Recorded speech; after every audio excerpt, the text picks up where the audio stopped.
ताज्या बातम्यांसाठी महान करेला सबस्क्राइब करा आणि बेल आयकॉनला क्लिक करा। ट्रॅक्टरखाली सापडून विवाहिता जागीच ठार। चंदगड तालुक्यातील सुरुते येथील घटना। दुचाकीवरून जाणाऱ्या महिलेला पाठीमागून येणाऱ्या ट्रॅक्टरने जोरदार धडक दिली। यामध्ये ट्रॅक्टरच्या चाकाखाली सापडून महिला जागीच ठार झाली। ही दुर्दैवी घटना सुरुते तालुका चंदगड येथील गणपती मंदिराजवळ सोमवारी सकाळी घडली। मधुरा ज्योतिबा नाईक वय वर्ष 23 राहणार सुरुते असं तिचं नाव आहे। याची नोंद चंदगड पोलीस ठाण्यात झाली आहे।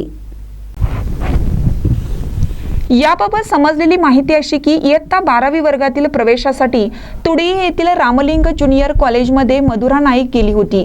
घरी परत येत असताना सुरते येथे तिच्या दुचाकीला पाठीमागून येणाऱ्या ट्रॅक्टरची जोराची धडक बसली। यामुळे ती खाली कोसळली। तिच्या डोक्यावरून चाक गेल्याने ती जागीच ठार झाली। घटनेची फिर्याद विठ्ठल नारायण नाईक यांनी चंदगड पोलिसात दिली। यानंतर police head constable Amol Patil यांनी घटनास्थळी भेट देऊन पंचनामा केला।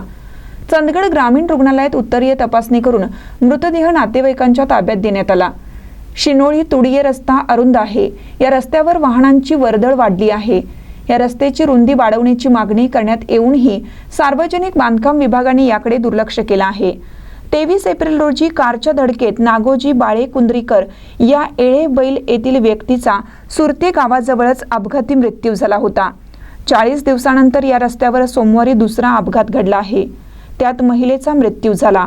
महानकर न्यूजसाठी प्रकाश ऐनापुरे, चंदगड।